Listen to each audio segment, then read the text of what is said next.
E aí, pessoal, vamos conversar agora sobre remédios constitucionais. Gente, quando eu falo de remédio constitucional, o remédio constitucional é um meio posto à disposição dos indivíduos para provocar a intervenção das autoridades competentes, do Estado, visando sanar qualquer tipo de ilegalidade ou abuso de poder que está lá prejudicando, ameaçando os direitos e garantias fundamentais. Então, são os mecanismos que garantem a proteção a esses direitos. São remédios constitucionais, gente, o habeas corpus, habeas data, mandato de injunção, mandado de segurança e a ação popular. Vamos conversar sobre cada um deles. Habeas corpus, Habeas corpus, olha o nome, gente? Habeas corpus significa que tenha seu corpo livre, Corpo livre. Essa é uma medida que tem por objetivo, então, salvaguardar, garantir o direito de ir e vir do indivíduo. É uma ação constitucional de procedimento especial que visa proteger aí a liberdade de locomoção lesada ou ameaçada de lesão, direta ou indiretamente por ilegalidade ou abuso de poder. Gente, ilegalidade é quando os requisitos legais não foram cumpridos. Abuso de poder é quando aí o agente público está praticando um ato discricionário, um ato que ele tem liberdade para estar praticando, mas ao quê? A margem de proporcionalidade, a margem de atuação dentro dos limites legais foi extrapolada. Ok.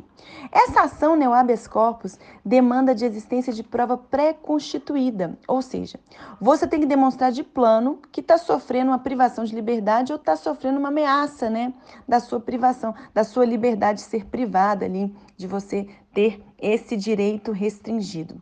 Além disso, gente, o habeas corpus, então, ele pode ser preventivo, quando a liberdade se encontra ameaçada, ou liberatório, quando a liberdade já foi violada. A legitimidade ativa, ativa, quem pode ajuizar o habeas corpus é universal. Qualquer pessoa, a gente pode impetrar essa ação, ainda que menor, incapaz, estrangeiro ou pessoa jurídica. Agora, prof, entendi, qualquer um pode ajuizar essa ação. Mas quem que é o sujeito passivo do habeas corpus? É a autoridade, gente, que de qualquer modo está o quê? Está constrangendo a sua liberdade ou ameaçando constranger a sua liberdade de forma ilegal ou em razão de um abuso de autoridade, beleza? O habeas corpus é um remédio constitucional gratuito, não necessita de acompanhamento de um advogado, viu? Se você quiser lá ajuizar a pessoa mesmo sem advogado, você pode, ok? Lembrem-se disso. Além disso, gente, o habeas corpus é concedido sempre que alguém sofrer, ou se achar ameaçado de sofrer violência ou coação na sua liberdade, mas cabe estudarmos o habeas corpus liberatório e o preventivo. O habeas corpus liberatório ou habeas corpus repressivo é aquele habeas corpus que vai fazer cessar um constrangimento ilegal que já está privando alguém da sua liberdade, já está privando. Nessa situação, o remédio constitucional, se ele for concedido, vai haver a expedição pelo juiz de um alvará de soltura. Um alvará de soltura para garantir que aquele constrangimento ilegal cesse, ok? E o habeas corpus, prof, preventivo ou salvo-conduto? É o habeas corpus que foi ajuizado quando existe apenas uma ameaça de privação ao direito de locomoção e de liberdade. Nesse caso, gente, é parte do habeas corpus qualquer o quê? Pessoa física que se achar ameaçada de sofrer lesão ao seu direito de locomoção. Você sofreu uma ameaça ao seu direito de locomoção. Agora, gente, não cabe habeas corpus para impugnar a pena de multa, porque a pena de multa, se você sofreu uma pena de multa, ela não está restringindo sua liberdade, não. Nem seu direito de locomoção. Não está, não. Então, não cabe ajuizar habeas corpus nessa situação. Não cabe habeas corpus para impugnar a pena de exclusão militar ou perda de patente ou de situação que envolve aí algum tipo de crime praticado, nesses casos, por esses agentes, para discutir condenação pela prática de crime de responsabilidade em processo de cassação de mandato, para impugnar o mérito de punições disciplinares militares, para impugnar a pena de liberdade já extinta, seja pelo cumprimento da pena ou pela prescrição, para impugnar a decisão do plenário ou das turmas do STF e para impugnar a determinação de suspensão dos direitos políticos e impugnar pena advinda de decisão administrativa de caráter disciplinar não tem porquê habeas corpus, porque essas penas de caráter disciplinar, elas não implicam em qualquer restrição ao direito de locomoção. Além disso, não cabe habeas corpus para impugnar a determinada quebra de sigilo telefônico, bancário ou fiscal, se dessa medida não puder o quê? Resultar qualquer tipo de pena privativa de liberdade. Além disso, não cabe habeas corpus para dirimir controvérsia sobre a guarda de filhos menores e não cabe habeas corpus para impugnar o mero indiciamento em inquérito policial, desde que presentes indícios de autoria de fato que configure crime em tese. Beleza? Ok. Falei do habeas corpus, quero falar agora sobre o habeas data. Gente, a palavra data, né, vem de dados, né? É uma ação que visa garantir o acesso ao cidadão a informações, dados a ele próprio relativos, né, constantes nos registros, arquivos ou bancos de dados de entidade governamental ou de caráter público. Então, você quer conhecer um dado a seu respeito que está ali num banco de dados público, né, de caráter público. Essa é uma ação de natureza civil, personalíssima, que possui procedimento especial que visa assegurar aí a você o conhecimento de informações, né? Você tem que conhecer as informações ou até a retificação. Tem dado incorreto naquele banco de dados, você quer corrigir. Ou qualquer tipo de anotação, alteração, complementação de dados do indivíduo que estão naquele registro. Essa ação, gente, tem por objeto o conhecimento, a retificação e a alteração dos dados do impetrante, sendo o sujeito ativo qualquer pessoa física ou jurídica.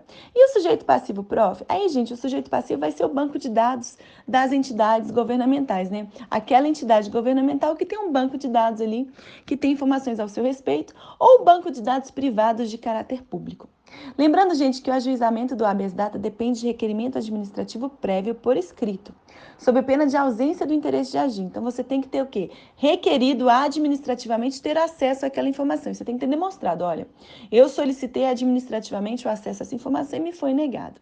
Né? Ou seja, o remédio constitucional que a gente está falando agora somente pode ser utilizado após a tentativa administrativa, após você ter tentado, lá junto ao órgão que tem esse banco de dados, administrativamente obter aquelas informações, beleza? Por essa razão que não é cabível habeas data preventivo. Eu não posso ajuizar um habeas data preventivo. Eu só ajuizo o habeas data se a informação me foi negada administrativamente. Somente após a negativa da administração é quando eu posso ajuizar esse habeas data. Cabe lembrar, gente, que caso houver omissão do órgão governamental, né, ou do banco de dados em prestar informação, esse remédio constitucional ele pode ser impetrado após o decurso de um prazo. Qual prazo? Prazo, gente, é um prazo, ele difere em duas situações. Para conhecimento da informação, se você quer conhecer uma informação, após 10 dias que o órgão não falou nada, você já solicitou informação, o órgão lá que tem o banco de dados se manteve inerte, não te prestou informação, após 10 dias você pode ajuizar o habeas data. Agora, se você estiver querendo retificar, modificar um dado daquele banco, complementar uma informação, né, e o órgão está lá silente, não falou nada, ficou quieto, após 15 dias, né, dessa omissão do órgão, você pode ajuizar o habeas data.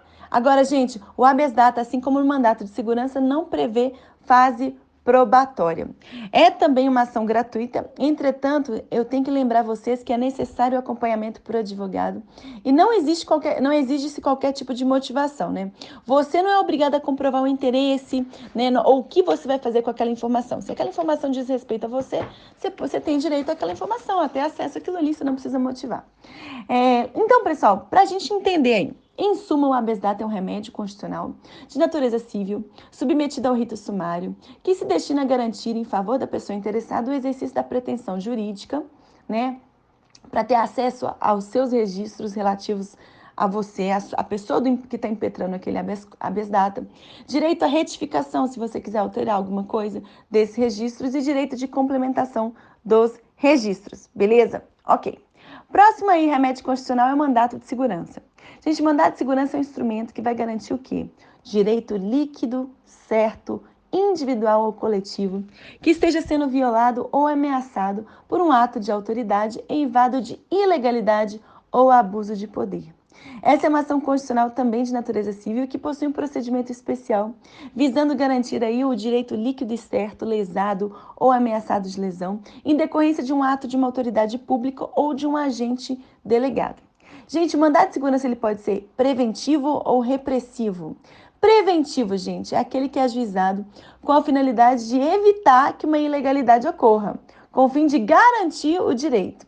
Repressivo, mandado de segurança repressivo é uma situação em que o ato ilegal já foi cometido pela autoridade pública. Já foi cometido, né? Então vamos lá, vamos cessar essa situação que está ali ofendendo aquele direito, né? Aquele direito líquido e certo.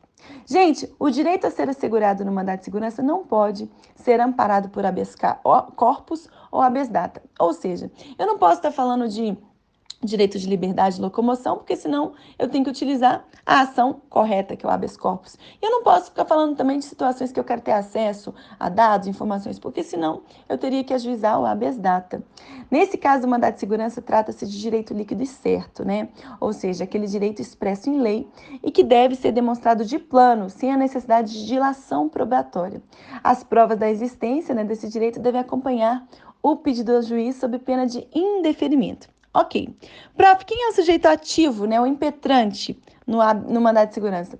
As pessoas jurídicas ou físicas, agentes políticos, Ministério Público e os entes sem personalidade jurídica que possuem capacidade processual. Beleza? Como a massa falida, espólio, condomínio, chefia do executivo, mesa do legislativo, etc. E a autoridade coatora é o impetrado, né? É a pessoa que tem o poder de decisão, né, que pertence à administração direta ou indireta e que praticou ou ordenou aquele ato que está fazendo o quê? Está prejudicando aquele direito de líquido e certo, está lesionando aquele direito. E tem o poder para fazer cessar aquela ilegalidade. Além disso, gente, também figura como autoridade coatora os representantes e órgãos de partidos políticos e os agentes de pessoas jurídicas de direito privado que estejam no exercício da atribuição do poder público. Né? Então, podem configurar como autoridade coatora a autoridade pública ou ainda um agente da pessoa jurídica, né? Um agente delegado. Por exemplo, ele está no exercício de atribuições do poder público, né? É um agente que está ali exercendo uma função do poder público, como, por exemplo, um reitor de uma universidade. Beleza. O mandado de segurança, gente, é uma ação de natureza residual. Por que residual? Porque se for ameaça a um direito à locomoção, à liberdade, eu vou utilizar o habeas corpus. Se eu quiser estar tendo acesso a alguma informação, eu vou utilizar o habeas data. Se não cabe nem habeas data nem habeas corpus, aí eu posso ajuizar o mandado de segurança, né, quando eu estiver tendo o meu direito ofendido, direito líquido e certo. É uma ação de rito sumário especial subsidiária, pois somente é cabível quando o direito líquido e certo a ser protegido não for amparado pelo habeas corpus, habeas data, ação popular e etc.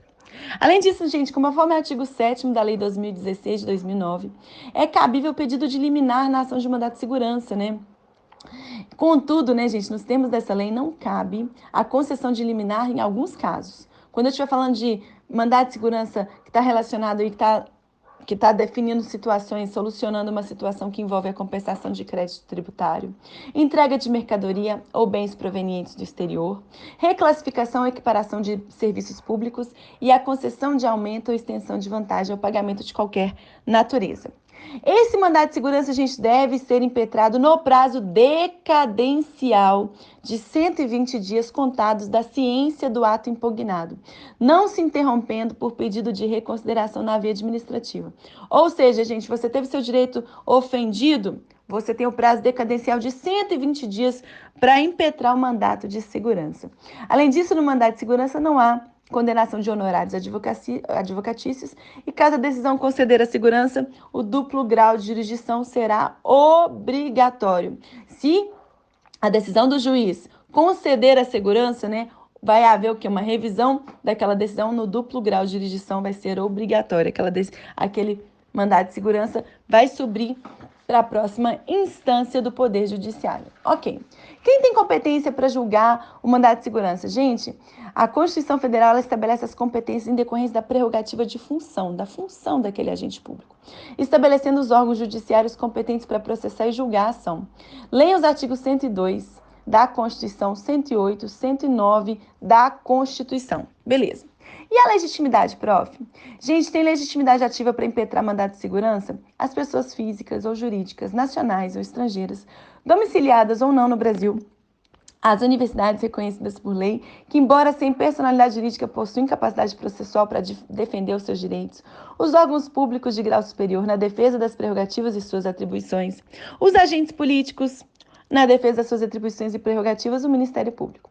E tem a legitimidade passiva, né, gente, do mandado de segurança, aquela autoridade coatora, aquela que tomou a decisão e que também tem o poder de fazer cessar aquela situação, é a autoridade pública de qualquer dos poderes da União, dos estados, do Distrito Federal, dos municípios, bem como suas autarquias, fundações, empresas públicas e sociedade de economia mista, agentes de pessoa jurídica privada, desde que no exercício das funções. Então, agente de uma pessoa privada pode? Também pode, mas desde que esteja no exercício das funções públicas, beleza? Ok.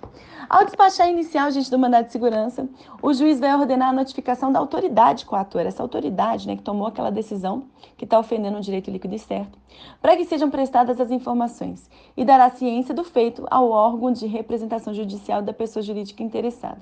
Além disso, o magistrado apreciará o pedido da medida liminar e considerará essa ordenando que se suspenda o ato que deu motivo ao pedido. Os pressupostos da liminar, gente, são a plausibilidade do pedido e o risco do dano irreparável em decorrência da demora na prestação jurisdicional. Agora, vai ser vedada a concessão de liminar em qualquer ação ou procedimento judicial que vise a obter liberação de mercadoria, bens ou coisas de procedência estrangeira. Além disso, em mandatos de segurança que visam a reclassificação ou equiparação de servidores públicos ou a concessão de aumento ou extensão de vantagens. E também situações que eu estou falando de compensação de crédito tributário. Gente, pontos importantes. O prazo para implementação do mandado de segurança é de 120 dias, prazo decadencial. A contar de quando, prof? A contar da data em que o interessado tiver conhecimento oficial daquele ato que está ofendendo o direito líquido e certo. Se o ato impugnado é um ato sucessivo, né, se é aquele ato que continua todo dia ao tempo, o prazo de 120 dias se renova a cada novo ato. Beleza? Ok. A sentença que conceder o mandato fica sujeita ao duplo grau de jurisdição. É o que a gente chama de reexame necessário. Ou seja, gente, no mandato de segurança, a sentença de primeira instância, né, quando ela concede a ordem, fica sujeita a um reexame obrigatório pelo tribunal, pela segunda instância. A obrigatoriedade do duplo grau de jurisdição, contudo, não impede, né, gente, que a sentença de primeiro grau já seja executada provisoriamente. Destaque, gente, que não há duplo grau de jurisdição se a decisão foi proferida pelo tribunal do Poder Judiciário, né? Se foi o tribunal que tomou a decisão, não cabe duplo grau de jurisdição. Além disso, gente, não cabe condenação em honorários advocatícios, né, na ação de mandado de segurança. O mandado de segurança admite desistência a qualquer tempo, em qualquer grau de jurisdição. Você impetrou o mandado de segurança, pode desistir. O mandado de segurança não admite fase probatória. O mandado de segurança poderá ser renovado dentro do prazo decadencial se a decisão denegatória não lhe houver apreciado o mérito da questão. O ingresso de litisconsórcio não será admitido após o despacho da petição inicial. Se a petição já foi despachada, não vai ser admitido o ingresso de litisconsórcio para compor aquela lide. Beleza, litisconsórcio ativo. Agora, gente, existe também uma figura que a gente chama de mandato de segurança coletivo.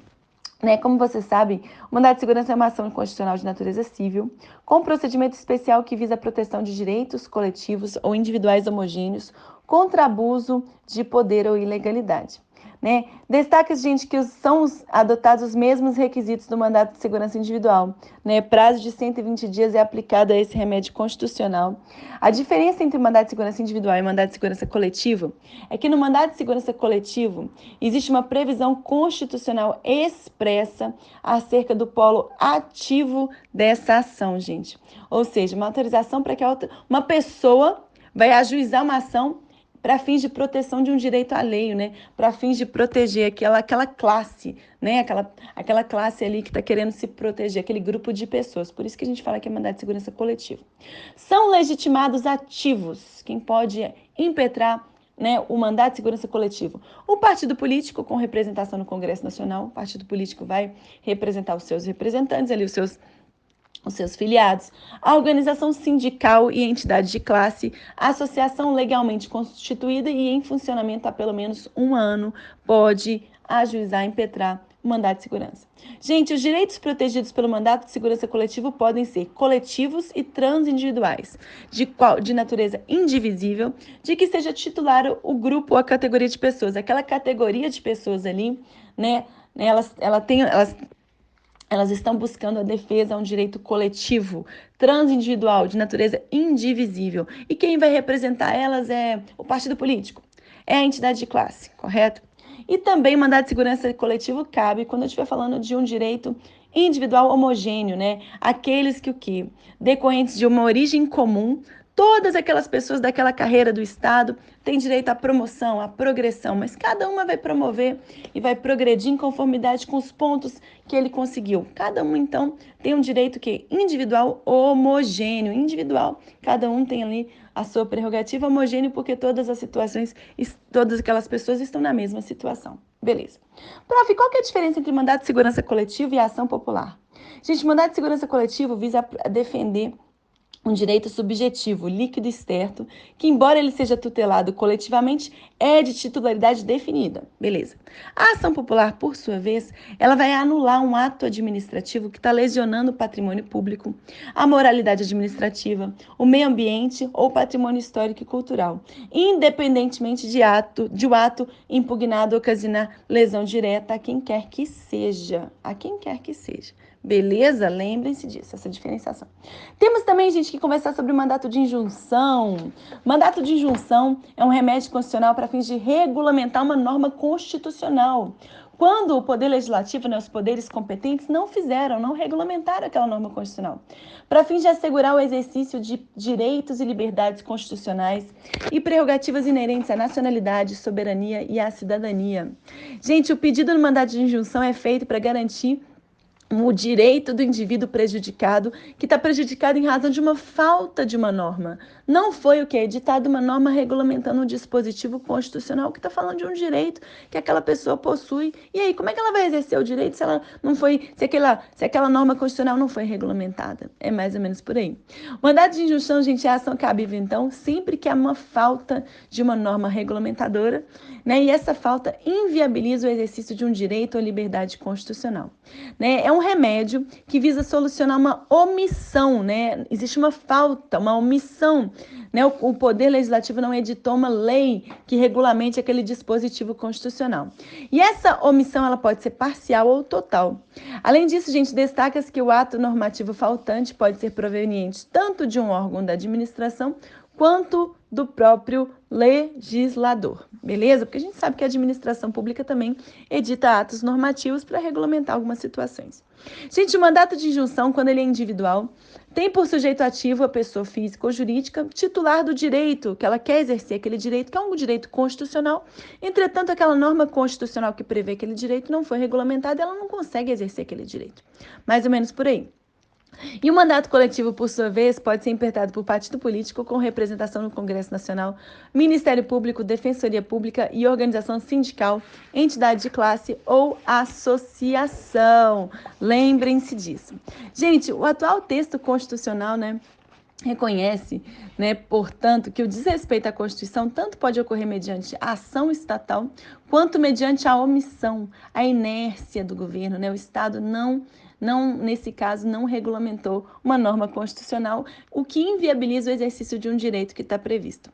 Então, são 3 pressupostos do mandato de injunção. Primeiro pressuposto, falta de norma regulamentadora de um preceito constitucional, inviabilização do exercício de um direito ou liberdade constitucional, ou prerrogativa inerente à nacionalidade, soberania e à cidadania em razão dessa falta da norma, o transcurso razoável do prazo para elaboração da norma regulamentadora. São esses os requisitos, gente, ok? Segundo a jurisprudência do STF, não caberá mandato de injunção se já existe uma norma regulamentadora do direito previsto na Constituição, ainda que defeituosa, Além disso, diante da falta de regulamentação dos efeitos de medida provisória não convertida em lei pelo Congresso Nacional, diante da falta de norma regulamentadora de direito previsto em normas infraconstitucionais e se a Constituição Federal estabelece mera faculdade ao legislador para regulamentar direito previsto em alguns de seus dispositivos, beleza? Quem tem legitimidade? Gente, o mandato de injunção pode ser intentado por qualquer pessoa, física ou jurídica, que se veja impossibilitada de exercer um determinado direito constitucional por falta de norma que o regulamente. No mandato de injunção coletiva, a legitimação pertence ao partido político, com representação ao Congresso, e à organização sindical, entidade de classe ou associação legalmente constituída e em funcionamento há pelo menos 1 ano, em defesa dos interesses dos seus membros ou associados. Gente, no que se refere ao mandato de injunção, a gente tem que estudar os efeitos da decisão, desse mandato de injunção. Existem algumas teorias. Primeira teoria da posição não concretista. Segundo essa teoria, os efeitos da decisão tomada pelo Poder Judiciário, né, naquele mandato de injunção, são meramente declaratórios. Né? O Poder Judiciário vai declarar, declara que não existe essa norma que regulamenta aí esse dispositivo constitucional. Uma vez que a decisão do judiciário não vai suprir a lacuna, ele não vai suprir aquela lacuna legal e não obriga o órgão a elaborar a norma, né? Nesse caso, o Poder Judiciário reconhece formalmente a inércia do órgão competente, né? A inércia do órgão do Estado para legislar aquela questão. Nós temos também uma outra posição, que é uma posição concretista. A posição concretista, né, gente, ela acredita que os efeitos da decisão do judiciário são mandamentais e aditivos, né? Pois o Poder Judiciário deve possibilitar a concretização do direito lesado até o posterior surgimento da norma, né? Ou seja, o Poder Judiciário reconhecerá a existência da omissão legislativa, existe uma falta legislativa e irá possibilitar efetivamente a concretização do exercício do direito, até que seja editada uma lei, uma regulamentação pelo órgão competente. Gente, no que se refere àqueles que serão atingidos pela decisão, cabe estudar um pouquinho sobre a teoria concretista geral, né, que afirma que os efeitos da decisão são erga omnes, atingindo todos os titulares do direito, até que seja expedida uma norma regulamentadora pelo órgão competente. E a teoria concretista individual, por sua vez, é aquela que fala que o efeito da decisão atinge somente o autor da ação do mandato de injunção. O STF, gente, atualmente adota a posição concretista, oscilando entre a posição concretista individual e a concretista geral. Beleza. Por fim, quero falar com vocês também sobre o mandato de injunção coletivo. Gente, os direitos, as liberdades e as prerrogativas pertencentes, né, indistintamente a uma coletividade indeterminada de pessoas ou determinada por grupo, classe ou categoria, poderão ser protegidas via mandato de injunção coletivo. Nesse caso, gente, a sentença fará coisa julgada limitadamente às pessoas integrantes da coletividade, né? Aquele grupo de pessoas da classe ou da categoria, adotando uma posição concretista individual intermediária, beleza? Quero falar com vocês, por fim, gente, sobre a ação popular. Pessoal, a ação popular, uma ação de natureza civil, que visa proteger interesse coletivo em razão de lesão ao patrimônio público, à moralidade administrativa, ao meio ambiente e ao patrimônio histórico e cultural. É um remédio constitucional que se manifesta como exercício da soberania popular e como um instrumento da democracia direta, gente. Né? Nos termos do artigo 5º da Constituição, qualquer cidadão é parte legítima para propor uma ação popular, que vai visar e anular um ato lesivo ao patrimônio público, entidade, etc., como eu já falei com vocês. Trata-se de uma ação para fins de anular um ato lesivo ao patrimônio público, à moralidade, ao meio ambiente e ao patrimônio histórico-cultural. Lembrando, né, gente, que considera-se patrimônio público para efeito de tutela por meio de ação popular os bens e direitos de valor econômico, artístico, estético, histórico e turístico. Gente, a Lei 4.717 de 65, né, ela estabelece que, além de anular esse ato lesivo, a sentença na ação popular condenará o pagamento de perdas e danos aos responsáveis por aquele ato lesivo e determinará a restituição dos valores indevidamente percebidos. Ou seja, a sentença vai ter natureza condenatória e desconstitutiva. Desconstitui o ato, anula aquele ato e condena aqueles a pagar uma indenização. Além disso, pessoal, na ação popular, a lesão ou ameaça de lesão pode decorrer de um ato ou de uma conduta omissiva, mas que tem efeitos concretos. Né? Não cabe a ação popular para fins de declaração, né? Não cabe para fins de declaração, porque eu tenho que ter uma lesão, né? Uma lesão que decorre de um ato ou de uma conduta omissiva, com eficácia geral de inconstitucionalidade. Eu não posso ajuizar uma ação popular para fins de declaração de inconstitucionalidade de uma lei, né? Porque eu não posso utilizar a ação popular em substituição à ação direta de inconstitucionalidade. Entretanto, gente, na ação popular pode ocorrer a declaração de inconstitucionalidade pelo controle difuso, incidental? Pode, isso pode acontecer. Eu não posso substituir uma ação pela outra. Quem tem legitimidade para propor uma ação popular? O cidadão, nato ou naturalizado, eleitor, que está no gozo dos direitos políticos. Lembre-se disso. Além disso, gente, eleitor que está no pleno gozo dos direitos políticos, assistido por um advogado. Tem que lembrar que o sujeito passivo poderá ser brasileiro, nato ou naturalizado, ou português equiparado no gozo dos seus direitos políticos, o sujeito passivo. A sentença proferida na ação popular, a gente vai incluir na condenação dos réus o pagamento, né, ao autor das custas e demais despesas judiciais e extrajudiciais diretamente relacionadas com a ação, bem como dos ônus de sucumbência. Fiquei lá, ajuizei aquela ação, me deu dor de cabeça, deu um trabalho do caramba, não é verdade?